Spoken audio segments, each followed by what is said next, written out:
Welcome, thanks for tuning in today. This is Yaz.life and my name is Yaz. This is the 10th part of the Voices in Your Head series of videos. The link to this playlist is in the description below.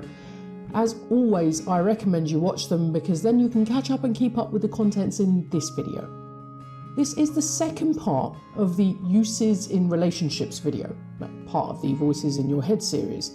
And so I'm just going to run through a summary of what we covered in the first part, which is video number 9, just the one before this. How working with ego states can be useful in our relationships. What we would need to do in order to participate in the changes to our states of mind needed for the outcomes that we have desired. You would have chosen your relationship that you want to practice with, gathering the data on their default states and yours, and data on which states of mind, thoughts and feelings were being triggered for you. So you should have all this information by now. Also the data on which states of mind you needed to work with regarding meeting your emotional needs, and to use all the videos in this series to help you choose your plan of action. I'm hoping you've managed to do that because you'll be able to use this video now to actually make some changes in your everyday life. In the last video, I highlighted how my mum and I no longer argued. Oh, how blissful. How? Because my rebellious child state of mind was no longer angry. That emotional aspect of me and that state of mind had been understood. The emotional need met, not by my mum, but by me.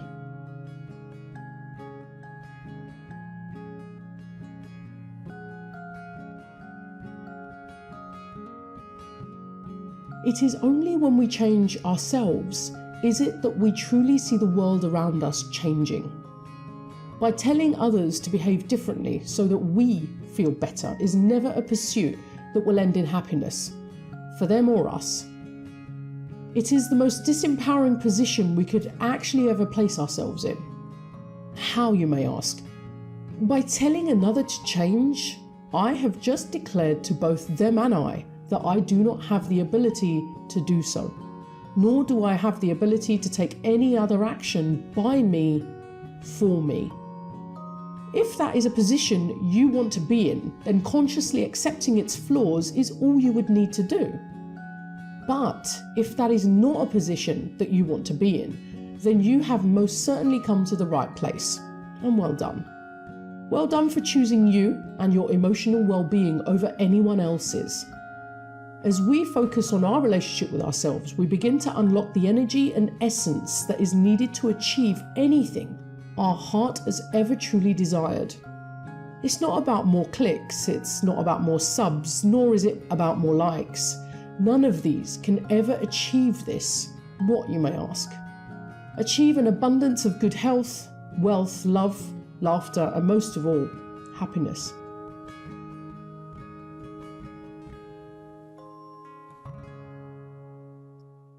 I digress. Where were we?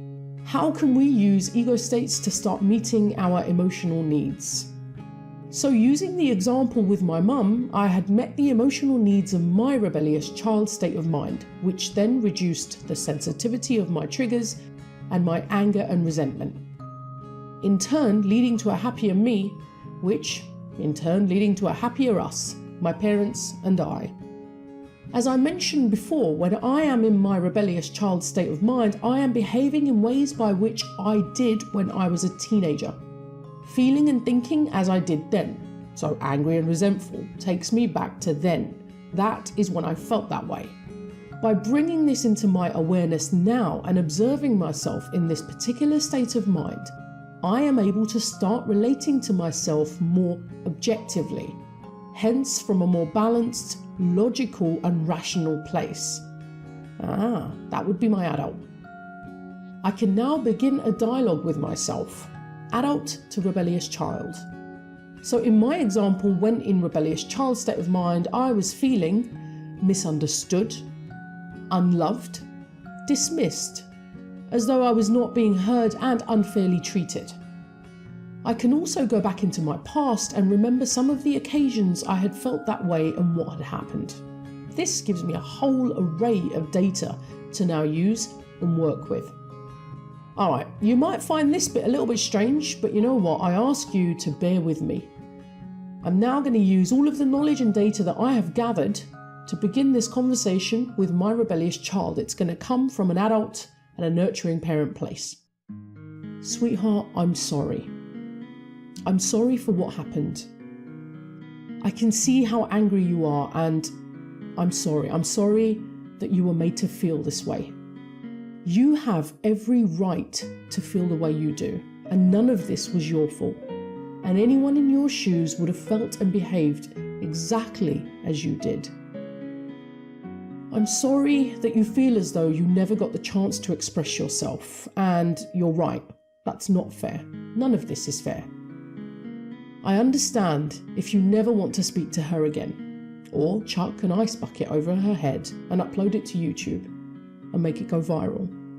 I don't blame you if that's how you feel and that's what you want to do.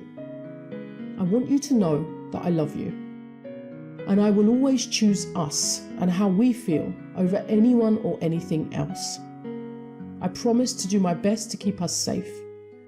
I promise to build on our relationship from a place of love, from a place of respect and fairness.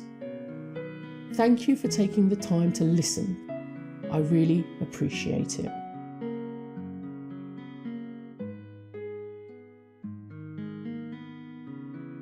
Okay, so what I have shared with you here is one of the most effective and tangible techniques that one can use to start to build a healthy relationship with themselves. This is the tiniest of snippets I've given you from some aspects of inner child therapy, but actually I've taken the best of everything that I've ever learned and experienced over the last 8 years and amalgamated it all into one. Now, I don't have time now to go into detail on this, but stay tuned as always, and I will be covering this in loads more detail later. Now, we have to bear in mind that we are having anything from 20 to 150,000 thoughts per day. 99% of them are out of our awareness unless we have taken steps to determine otherwise. Each thought we have affects 1 trillion times 1 trillion cells in our body, each one affecting how we feel. Isn't it about time we became more conscious of our thoughts? Don't you want to learn to master them? To consciously and proactively manage the genre, the context and characters dictating our entire existence? Look, it's been a pretty deep one today, so as you regain and focus, the aim of the game for you now is to go off and start to consciously interact with yourself. Get to know yourself, how you were feeling, what you were thinking, and the root of where this stems from. Use my example above to open a dialogue with yourself. One method you could use initially is to grab a pen and paper. Sit with it. Do not think. Allow yourself to just go with the flow and ask yourself, how are you feeling?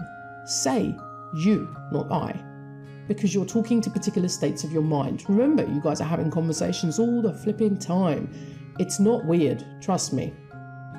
And then just wait. Wait for as long as you need to and see what happens.